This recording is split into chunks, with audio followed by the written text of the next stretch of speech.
Good afternoon, everybody. Good evening, good morning, good night to some. This is the second week in September of testimony interviews. So thank you guys so much for hanging out. I am going to be inviting our co-host, Miss Bernice McGill, in just a quick second. So if you guys just want to give her a warm welcome by dropping the blue and the purple hearts in the comments. Miss Bernice is going to come on and talk to us a little bit about Suicide Awareness and Prevention Month. So let me get her on.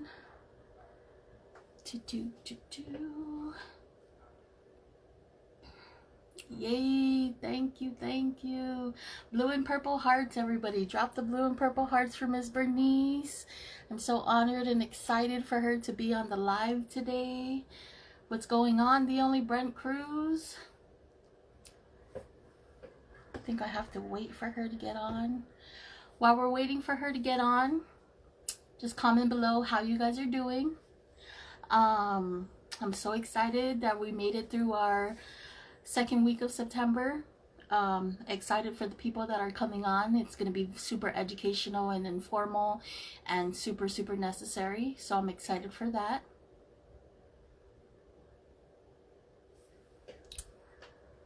I wonder if I can like exit out without closing it so that I can message. Oh, never mind. Here we are. Yay! Gametime Guam. Hello, Gametime Guam. Anule Music. Hi, thank you for joining. Hi, Chelsea. Thank you for having me. Hi, Miss Bernice. Thank you for coming on. I'm so excited. Of course. So happy to be here. Sorry, I'm trying to adjust my camera thing. This is my only second time going live on Instagram, on somebody's Instagram, so bear with me. But thank you, Chelsea, for having us, for having me, actually. Yes, of course. Thank you for agreeing to come on. While everybody's chiming in, I'm sorry. Is it lagging on your end? Can you hear me? Yes, I can hear you fine. Okay, awesome. So while we continue to log in, everybody, if everybody's logging in, please drop in the blue and purple hearts to show Miss Bernice some love and appreciation for coming in today. Hello, everybody. Hello.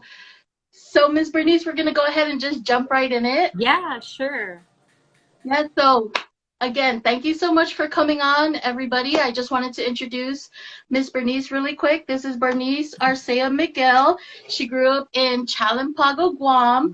She wears many hats as a pastor's wife, a grief recovery specialist, and she is the co-founder of Gametime Inc. Guam, which I'm so excited to learn more about. Can you tell us a little bit more about that? Yes, so Gametime, it's actually Gametime Inc. Our website is gametimeguam.com. We are a 501c nonprofit, and basically that just gives us the IRS standing as a nonprofit organization. But truly we are a faith-based organization, and what we do is we are in the community working with the youth, and one of our platforms is spreading awareness for suicide prevention and awareness here on the island. And we do it through sports. We have several programs. The one that is dear to my heart is called the Huddle. You know how like in a game, you kind of huddle to win the game, right? Pick out strategies. We call it the Huddle, Strategies to Win in Life. So basically we go into the schools. We have different programs for elementary, middle, and high school. And then, we just kind of give the kids a safe space to talk about their feelings, as well as let them know God created them with purpose. And that, yes, they may be going through a very hard time right now, but pain is temporary, but if they take their life, suicide is permanent. And so we just wanted to let them know that we don't, we're not going to dismiss their feelings, right?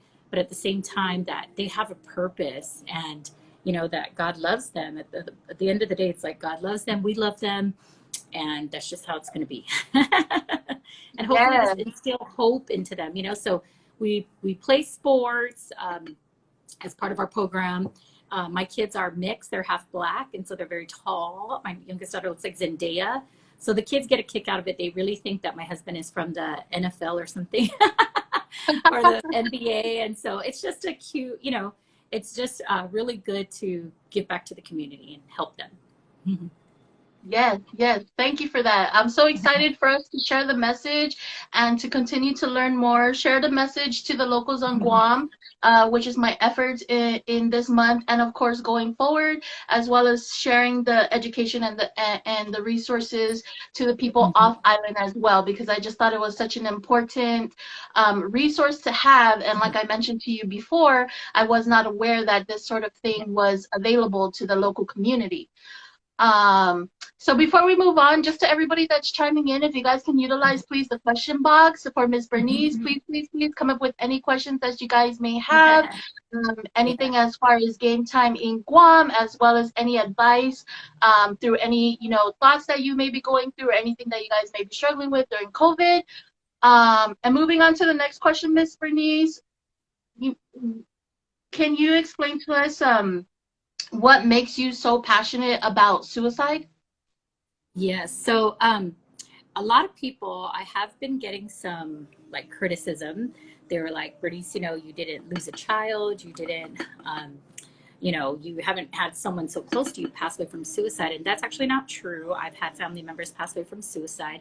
I know God has called me and my husband to the brokenhearted.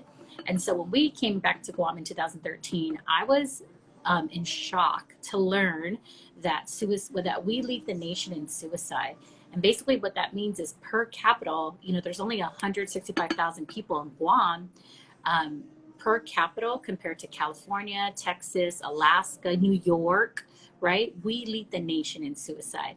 And the year that I came back, I think it was 2014. I'm sorry, I didn't bring my stats with me, but it was predominantly youth ages 12 to 25.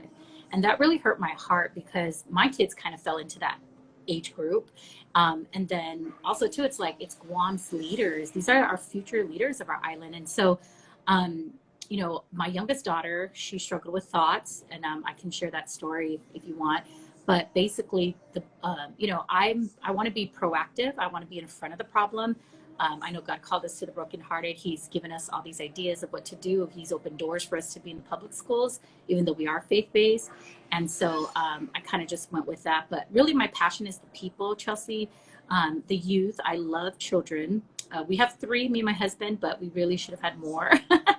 I'm a grandma, I have a grandson, and just, coming back to the island and just seeing how much our youth is hurting, it really hurt my heart. And I don't want to wait till, one of my children commits suicide or a very close family member for me to, to get behind this movement. I wanted, to do it as prevention and to allow everyone an opportunity to know that they are loved, and pain is inevitable. Like, we're gonna go through life. Life happens. I just had life happen to me a couple months ago. My mom had open heart surgery. It's hard, especially me. I was in quarantine for 14 days. That took a toll on my mental health, even though I'm a strong, emotionally sound person. I'm faith-based. I'm very strong in my relationship with God. We're all human at the end of the day. So my passion is really the people, especially the youth, because they are our future. And I want to leave an island that is, suicide free, or at least there's a lot of awareness, and that the kids know that they can, get help. Yeah. I love your support, Chelsea. You're so cute. Thank you so much. I was just going to say that I just love how you were just so proactive, and you have the idea of being in front of the problem, right? Yeah. Because I just think that a lot of times, like, I guess I could say as of lately, and I could I'm saying this because I am guilty to this, and I will be honest for the sake of the conversation. But sometimes it's like we see things that are happening, like, for example, global warming or suicide awareness and prevention month. And there's little things that we can do to put our effort and help in, but it's just like we just get so accustomed to like being in our own bubble that we don't really like are aware of that. So I just thank you so much for, again, the organization. I'm just going to continue to thank you. I'm going to continue to thank Casanova on the mic. Of course, shout out to Casanova for even mentioning about the huddle and going to the schools. For a quick second, you did say something that I wanted to point out because I see that a lot of young people and just people in general Mhm. struggle with this. You were saying that when you started the awareness, your organization, you were getting a lot of backlash from people because you didn't go through that situation. Mhm. Yeah, they would So tell me, like, I used to host the suicide support group, and people would say, like, Bernice, I feel like you're unqualified, which I actually have a lot of certifications under my belt. I am a grief recovery specialist. I'm a pastor's wife. I'm assist trained, meaning I can actually perform verbal I suicide saw first that. aid. Like if somebody is, like, I've taken calls where people are on the phone and they're about to take their life. There's a proven method that I'm trained to follow, and then I became a trainer myself, training people how to do that.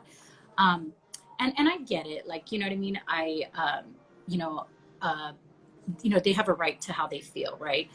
But being a business owner and entrepreneur, we're problem solvers, and because I have a lot of nieces and nephews, godchildren, I don't want for something so close to happen to my family before I get behind the movement. And again, not to say talk down on anybody who has had a loved one pass away, and then you're so passionate, right?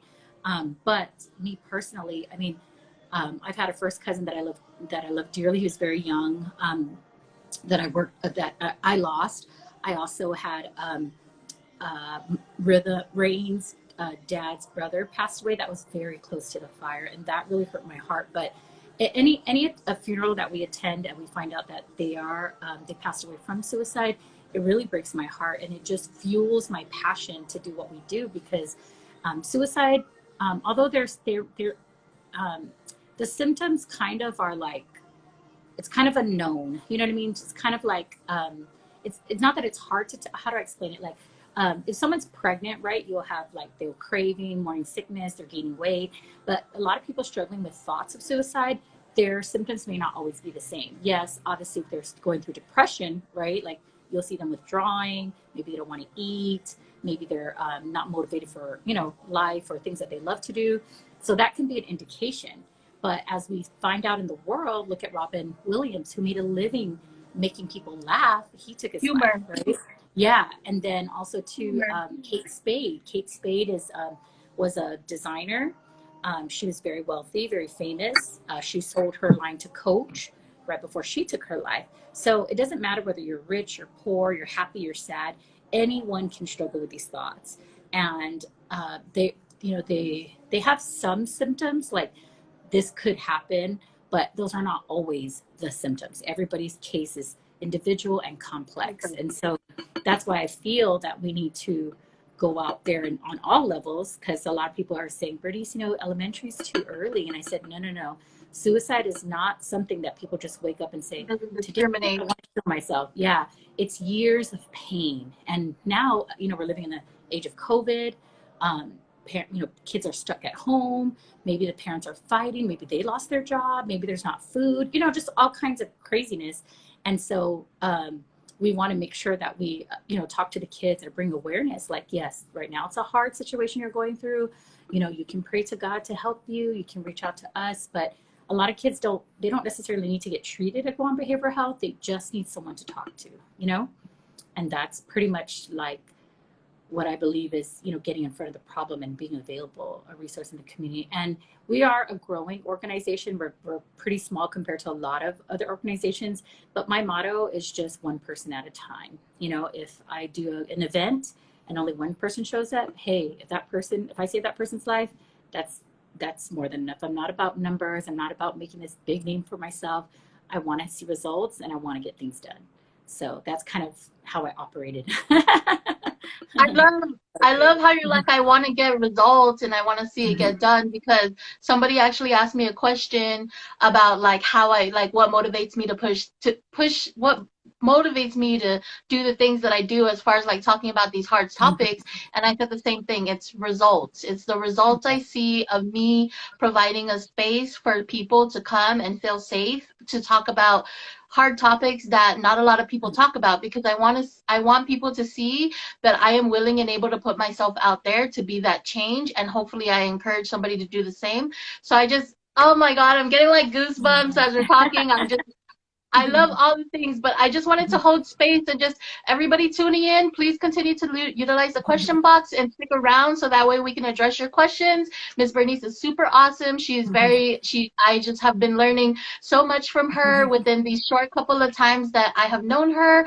But I also just wanted to hold space, Miss Bernice, to say that the reason why I asked the question about you getting backlash and people saying like you never Yeah. experienced this personal Yeah. thing, even though you didn't share it and you may have, is because I see that happens a lot. A lot of times people are like, oh, I don't want to do this because like that's not like that's not my field. I don't want to do, like whatever because it's not my background. And I just want everybody to know that when it comes to a topic like this, like suicide or anything in general that deals with the human race, any little thing that each of us does puts into the bigger problem. And a lot of times we believe that our small gesture, like resharing a post, is not going to make an impact. Yeah. But look at what I did when I first shared your suicide awareness and prevention post, the Suicide Life hotline. I got a couple people reshared it back. And like you said, if it's just one or two, five, it doesn't matter how many people, one at a time, we will continue to kind of make that change and spread the message. Yes. And a lot of people, they do tell me like, wow, Bernice, thank you for like, even on social media, like, thank you for what you do on the Gametime Instagram, like I was having a bad day and then I logged on and I felt encouraged, hi Casanova, hi Missy. So yeah, Casanova. definitely like, so, just like I said, if one post, if one thing that we do, right now we're kind of limited, especially with the online schooling. That's why we're only just doing the webinar. But it's very different because, when we go out there with the kids and the sports, they love that part. My husband, coach my kids, Coach Lyric, Coach they go and play sports with the kids, play little, like drills, basketball, whatever. Some kids, they probably can't afford to join the basketball team or whatever. So going out there and, having them play with the balls and, do all these physical activities, they have so much fun. And then they come into the cafeteria or the classroom with me and then we talk about, suicide. So they remember us. And a successful story that we had is one of the elementary schools that we did. This was our first time actually even talking to the kindergartners. But we were successful. 16 kids came forward that they were actually cutting themselves self-harm. It's a process of transferring your deep emotional pain to your physical. And that when you cut, sometimes the kids feel like there's a pressure release, right? And so, we got in front of the problem. We told them, if they're doing that, they don't need to be ashamed, but they do need to talk and ask for help. If they have deep emotional pain, a physical thing they can do is exercise, dribble a ball, go running, you know what I mean? Just find positive outlets to release their pain. And so 16 kids came forward, praise God. And, that's possibly 16 kids we saved. I just heard another testimony from another school that we did, another elementary school that we did. Gametime, we did the Huddle, a 3-day course, because again, we did the whole school, even elementary. And that counselor said that they had a large number of cutters. Of course, due to confidentiality, they can't share the numbers with us, but they had a large number of students that were cutters. And after Gametime came in, we came in towards the end of September. The next year, she noticed that she wasn't having any, cutters come through. So she's like, man, Bernice, you guys really, conveyed the message of the kids not feeling ashamed, right? Like, if you have a broken leg or you have something wrong with you, you go to the hospital and you're not ashamed to tell the doctor, oh, I'm feeling this pain. I broke my hand or whatever. But sometimes when our heart is broken, we feel so ashamed to say that. Like, I'm hurting, I'm grieving, I'm going through all this pain. I want to just kill myself, and the stigma of like, then you're going to be labeled to go to Guam behavioral health. You know what I mean? So sometimes kids are just afraid. And then sometimes their parents are going through so much, they probably don't even want to ask their parents, or put more burden on them.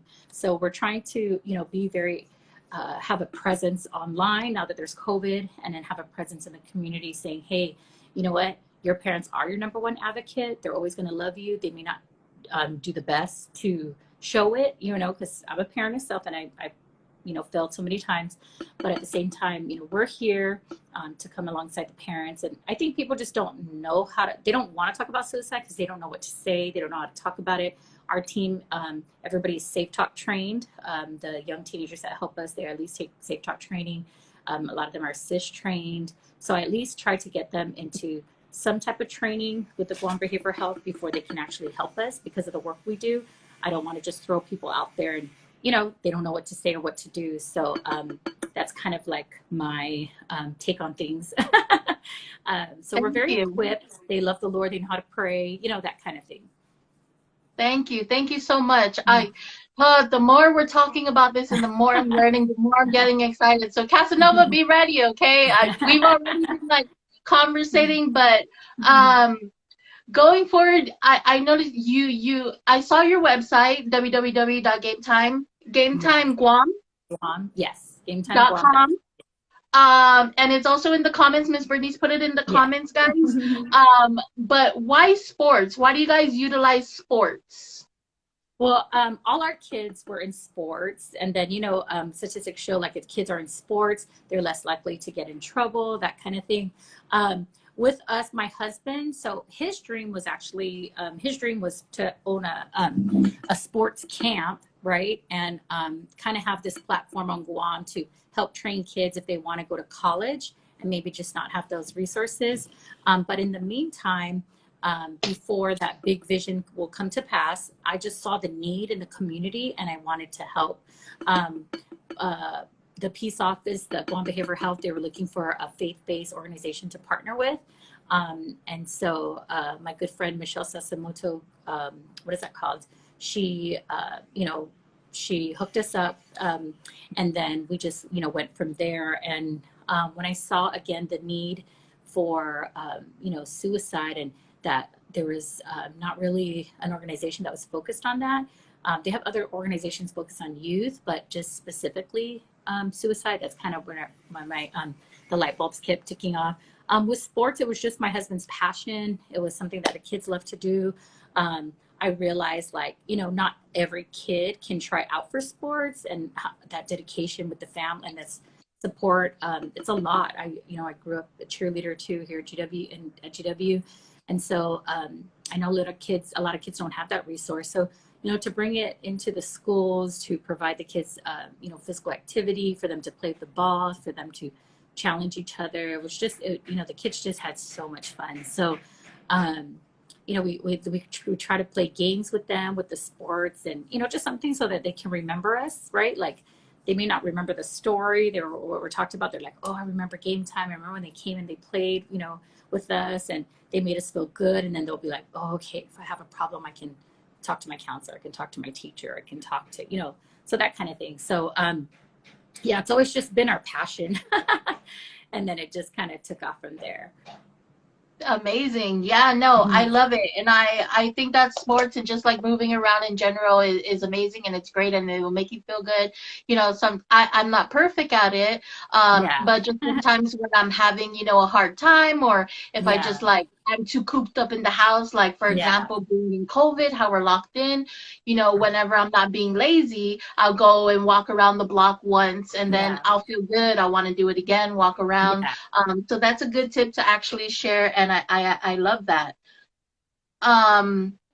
Do you have a story? I don't know if that was your specific story, but do you have a story of someone that you helped that kind of like stood out to you and really like? Well, I shared this on my Instagram earlier this week, I believe. But basically, you know, asking those simple questions: Are you okay? There was a little when Lyric, my youngest daughter, Lyric, that she looks like Zendaya. She was in the 8th grade. She's a senior now. Basically, she had an art partner, and you know, when she's someone she never met, and when she, you know, the teacher assigned her the partner. The little girl was very angry. She's like, I want to take this pencil and I just want to stab somebody in the neck and I just want to, and you know, my daughter's like, okay, let me just change my art partner, you know? And so when I picked her up, I was like, Lily, how was your day? And she's like, oh my gosh, Mom, I need to transfer my art partner. She just wants to stab someone in the heart. She's so angry. And I said, baby, you know, you need to ask that little girl, like, is she okay? Like the Bible says, out of the mouth flows issues of the heart. So obviously she's going through some type of pain and she doesn't even know how to express it. And how she's expressing it is anger, which usually a lot of little boys do. They express their hurt with anger. So when Lyric went back to her, you know, to the class a few days later, because they did that on and off again schedule situation, she was like, can I ask you a question? Are you okay? Like, why do you always want to like hurt somebody? And you know, that little girl, she was so in awe. She was like, nobody has ever asked me, am I okay? She started crying. Larry prayed for her, brought her to the counselor. But see, we tend in society, we tend to look at the behavior, right? Oh, this person is a drunk, this person's a druggie, this person's a cutter, this person, you know, and all these labels. But at the same time, we need to get to the heart of the issue, right? Why are they drinking? Why are they, you know, doing drugs? Why are they having sex? Why are they cutting themselves? We got to get to the heart of the issue. The issue is they're in pain and they're looking to all these things to medicate. So, you know, that's just a very simple story of like, you know, if you see a classmate, if you see someone that's a little bit off or maybe struggling with anger, you know, take the time and really be genuine, you know, just like, can I ask you a question? You know, are you okay? Like, why do you always want to stab everybody? Like, what's the pain that's in your heart that's what you want to do? Come to find out the little girl's parents got divorced. She wasn't feeling the new step parent, you know, that kind of thing. So, again, you know, just asking your friends, are you okay? Can, you know, can mean the world to them. Like somebody really cares for me. Then, you know, if you're the person listening, listen without judgment and just, just listen to what they have to say. And a lot of times, you know, in the work that I do with grief is not just death or divorce, it's any type of loss or change in a normal pattern of behavior. Grievers don't want to be fixed. They just want to be heard. And so I think it's the same with a lot of suicide people, people who have thoughts. Sorry, I didn't say suicide people, but people who have suicidal thoughts is that they don't always need to be fixed, right? They're going through a deep pain. They just need to be heard. They need to be felt like, you know, someone is listening to them, right? And then, of course, in my opinion, if they have a relationship with God, God can help them, you know, and that's kind of what we're trying to do is point them to the light. Wow, thank you so much for the story. And again, for everybody just chiming in, please continue to drop the blue and purple hearts to show Miss Bernice so much love. And I want everybody to know that is in the comments. I want myself to know, Miss Bernice to know, everybody that's going to watch this in the future. It is very hard and very challenging to be talking about these topics, of course. But it's also a hard thing for the people who are working in the field. You know, we are humans as well. We are a person ourselves. And when we are when we were at work, when Miss Bernice is at work, you know, doing her talks, or when she's, you know, sitting with the kids, I don't know how you could do that, Miss Bernice, because I will be in the corner literally crying. I am getting better at managing my emotions, but just the fact of seeing little faces, I cannot. And even as much growth as I do, as I grow with my emotional just emotional control, I guess. You know, with the kids, it still gets to me. It still strikes a chord. So I just want everybody to know that it is a challenging thing. So if you know anybody who is working, you know, as like what Miss Bernice is doing, anybody that is working in any sort of mental health field, please also check in with them as well, because I know that we love to check in with everybody. I know that we love to share the resources and we love to see how everybody's doing, but please also return the favor as well, because again, we are only humans, and we do have the strength of God and the courage of God, of course, but it's always nice to hear people checking in. So I just wanted to save space for that. Yeah, and you'd be surprised because a lot of people tell us, like, you know, well, now they're like, we're thankful that you're in the elementary school, because remember, people that are struggling with suicide thoughts, it's not something that they just wake up and say, I want to take my life. This is years of deep emotional pain. So when we get in, you know, into the elementary schools, you know, we actually separate the kids when we first start, and we tell them to close their eyes and bow their head. And we said, has anyone here has ever, you know, thought of hurting themselves, killing themselves? I kid you guys not. Half the class of 30 kids, 15 will raise their hand, and probably more. I mean, it's so heartbreaking, you know. And then you ask them, who here has had a loved one, right? Cousin, auntie, whatever, that passed away from suicide. And then, you know, I know the word itself is it's a very, this work that we do is very, it's a very heavy in your heart work type of thing, heart work. I remember the first time I started doing it, I would break down and cry, just be like, oh my gosh, this is so overwhelming. But when I hear successful stories, when I hear that, well, Brice, I was thinking of taking my life, and when I saw your post, I said, you know what, I can reach out or whatever. That encourages me to keep on going. But little kids, you know, they will tell you like, you know, they're struggling with thoughts. And you got to also think like, you know, this generation, they're not made like our generation where we've had to endure, we have to suffer, we have to persevere.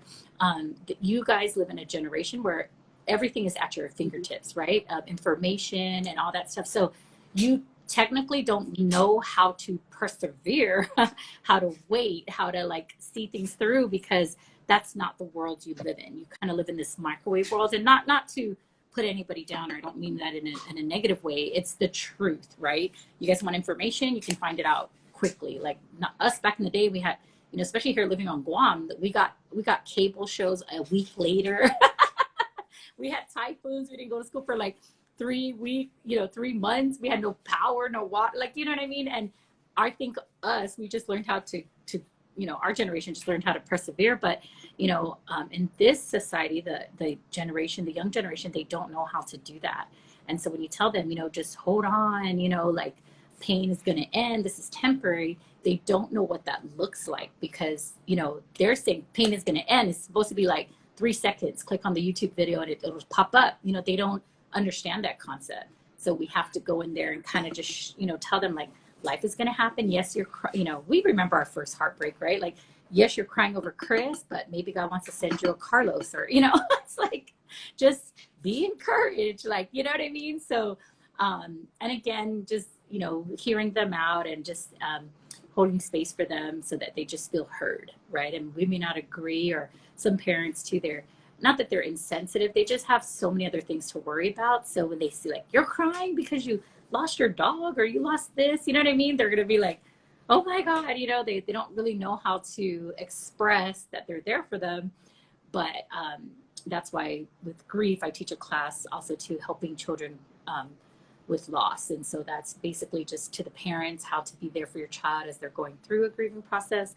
And so, you know, we just want to be the solution in the community. And again, just one child at a time.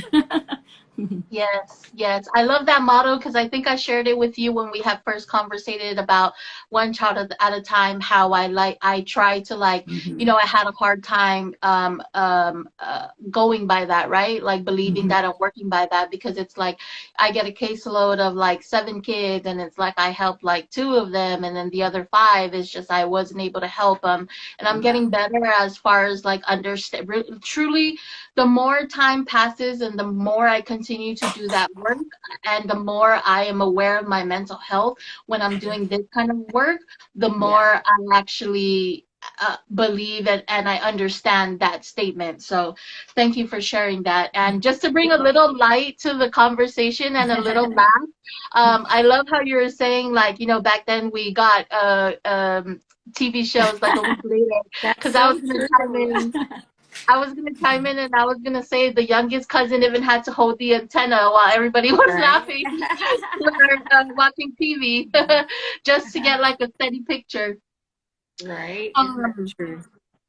But yeah, thank you so much for all the responses. And then, of course, the most important question and crucial question to spread, what can somebody do if they're struggling with thoughts? Yes, and I actually just typed in the National Suicide Hotline. So it's 1-800-273-8255. Basically, guys, this hotline is open 24 hours. We do have one on Guam, but I personally, the 1-800 number, I like to tell people that they can use. You can always utilize the one on Guam too, but the 1-800 number Guam is very small, you know what I mean? And so a lot of people, they feel like, especially like, let's say they're leaders or they're, you know, they hold a certain position. They may not be so upfront to, you know, talk to someone that's local. You know, it's confidential. It's sometimes just talking to a stranger makes you feel better, you know, that kind of thing. And so this is a free 1-800 number. You can call, you can talk to someone. You also, of course, find a family friend that you can talk to. That's someone that's just going to listen and be a heart with ears, or definitely do a lot of self-care. I like to promote different things on Gametime, you know, go for, right now, I know a lot of things are shut down except for the parks, but you can go walking, you know, at the park, you can go to the beach, you can, you know, get some exercise, you know, do something that kind of like, you know, kind of like relaxes you, you know, with physical exercise, going back to the sports question, when you exercise, you release endorphins into your body.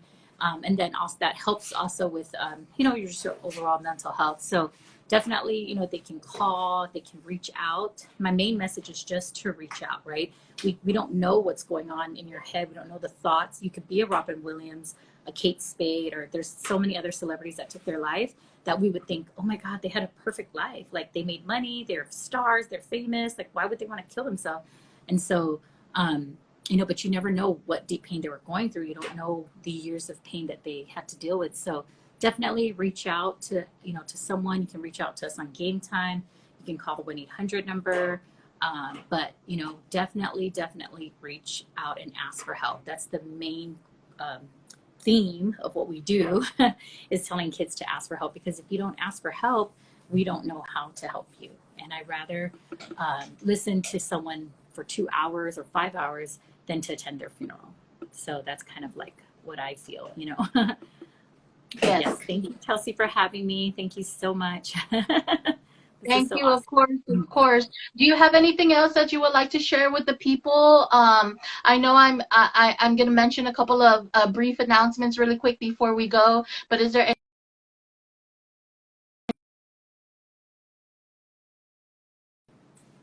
Oh, I just got like an emergency. Like, what happened? I know. Sorry. I was like, what happened? I got like an emergency alert about something. I think it's wildfires. Oh, okay. Well, thank you so much for listening, guys, to our live interview. Again, I'm Bernice with Gametime. If you are struggling with thoughts of suicide, you do not have to be ashamed. This is years of deep pain. Definitely, I can point you in the right direction. We are faith-based, and I have a very strong relationship with God. God loves you. He created you with purpose. Your parents may have formed you, and you may have been an unwanted pregnancy, but He wanted you and He formed you. The Bible says in Psalm 139 that God formed you He knew you even before you were formed in your mother's womb. Mm-hmm. And just a quick testimony about my story. I'm a product of an extramarital affair. And not to put my parents' business out there, but basically the point is that, it was not that I was a mistake, but definitely I wasn't planned, but God planned me. And so, if God could take a person like me and use me for purpose, He definitely can use you for purpose. So even if people told you you're a mistake, even if they told you you were not wanted, the truth is when you anchor in the truth and you go to the Word of God, you are God's masterpiece. You're not a mistake. He knew you before you were born, and He wanted you in this world, and He has a purpose for you. So this pain that you're going through, yes, it may be hard, but pain is temporary. Suicide is permanent. Once you make that decision, that pain does not end. A lot of people think if suicide is, they just want their pain to end, but their pain doesn't end. It multiplies to everybody around them. And so that's pretty much the message that we want to send, is that God loves you, you have purpose, pain is temporary, suicide is permanent. Keep on, don't give up, keep living. Eventually, if you get the right resources, everything will work out. And we're here to serve you in whatever capacity that we can. And I'm so grateful for you, Chelsea, and so grateful for Misty Casanova on the mic for connecting us. And I just want everybody to know that they are important and they are loved, and more so by God. He values them very much, right? Everybody's life matters. Amen. Thank you very much for spreading the light and just the love. And again, I'm going to continue to support. I'm always and forever going to be supporting and sharing you guys' messages and you guys' posts. I do have a question that popped up here from one of our viewers. So he says, how to help someone who in the past attempted twice to commit and survived and unsure how to continue life? Oh, okay. So definitely depending on their age, right? If they are over 18, you can refer them to Guam Behavioral Health if you're here in Guam. If not, you may need to check your local, Department of Public Health or Behavioral Health, and then kind of get some information of what is available in your community. Definitely just being a heart with ears, just hearing them out, that will mean a lot to them. Depending on how severe their situation is, maybe they have some type of chemical imbalance. It may need, medical attention. So just on a friend standpoint, you definitely just want to be there for them, listen to them, kind of, don't judge them. like a lot of people say, oh, I understand how you feel. The truth is, you really don't know how they feel. Everybody's individual in their own, grief journey. You can just reach out to them, check in with them, but definitely look for resources in your community that you can help. If they're underage, unfortunately, the first thing you have to do here in Guam is you got to call GPD, because like we helped a little girl recently that she didn't want her parents involved, and because they're minor, there's some laws that are in place. So we had to call first, like they sent out an ambulance, talk to her, and then eventually talk to the parent. And then, if they wanted to move forward, they can send them for counseling. Definitely get resources in the community. If they have insurance, a lot of people don't know this, but your insurance companies do pay for you to see a counselor, and they pay up to so many sessions. So when we were with TRICARE in the military, they paid for, I think, up to 8 sessions for free, right? And that's a lot of sessions to meet, to just be, to talk with someone. If the counselor does see that you need to get more, they will, request for insurance to cover more. But definitely, guys, there's a lot of resources in your community. You just got to find them. If they call you and just want to talk, just definitely listen to them. Obviously, if they're calling you, even though they're attempting, there's still there's something in them that wants them to live.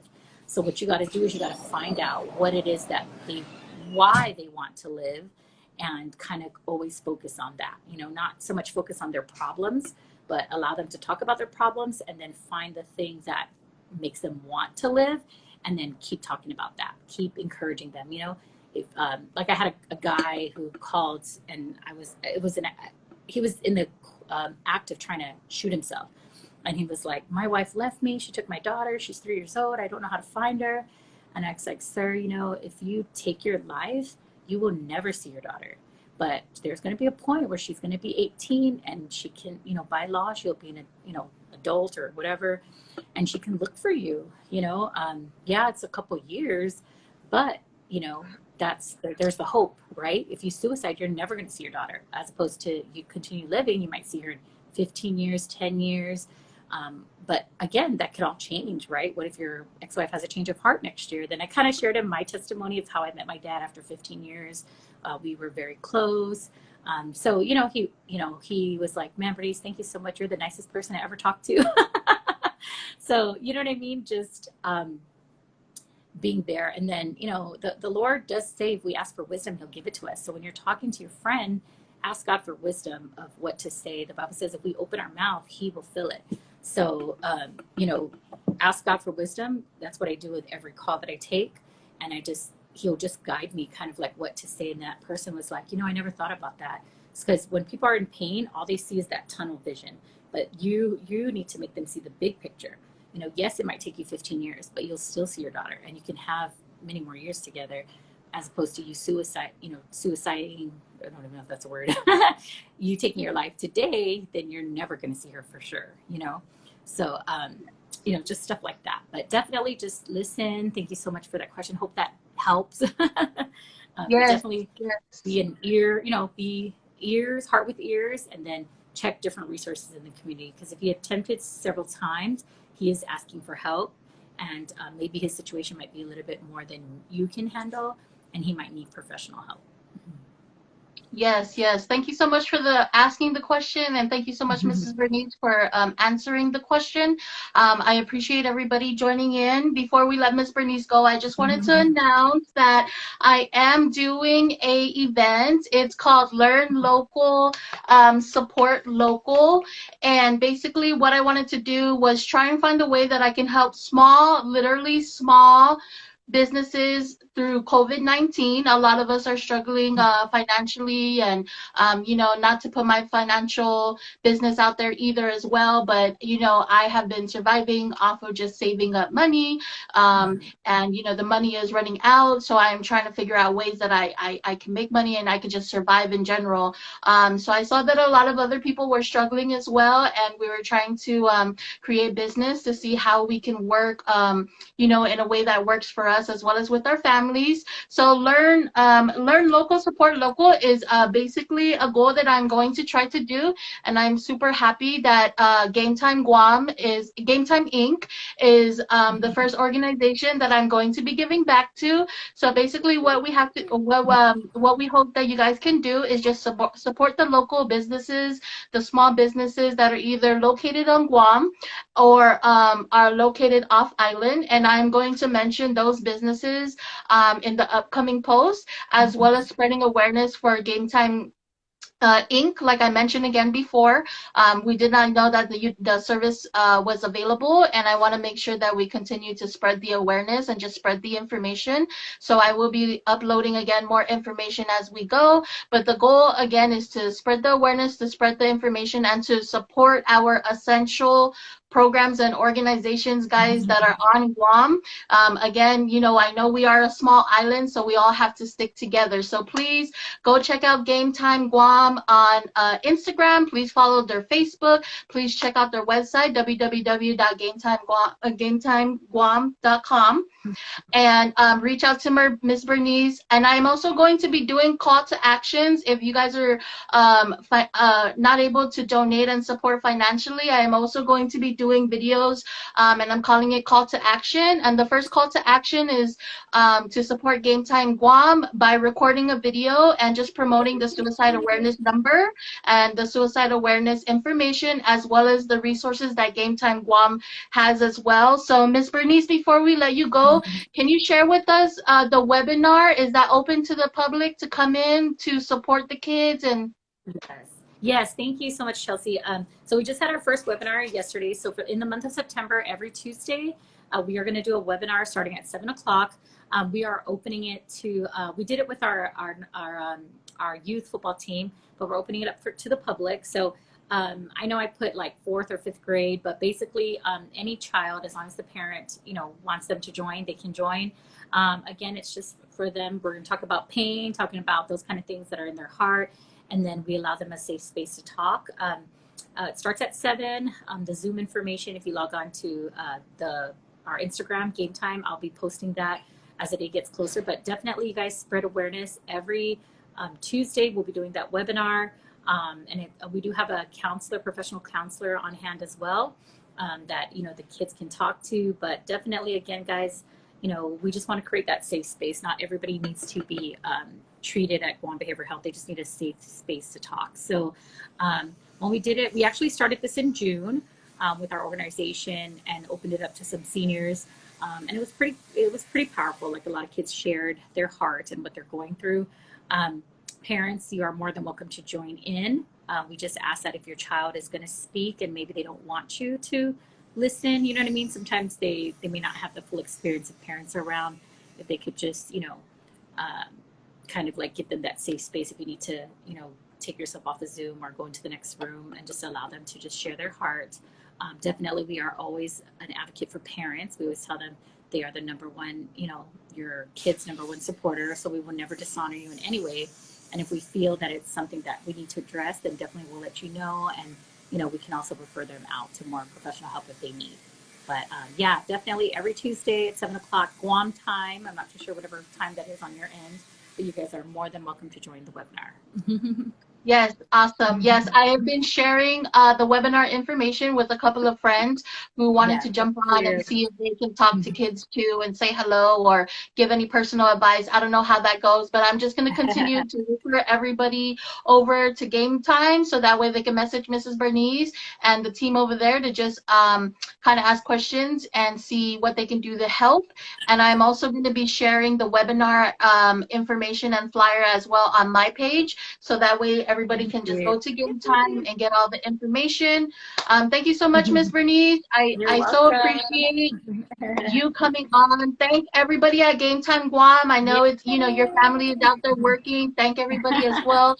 Thank everybody for coming on. I will be uploading kind of like the fundraising information as well. So however everybody can help out, please join in, chime in. We're going to be doing fun call to action videos, challenges throughout the month. So I know a lot of people like that. So please chime in, join in as well. And the first call to action is to spread the Game Time Guam Instagram.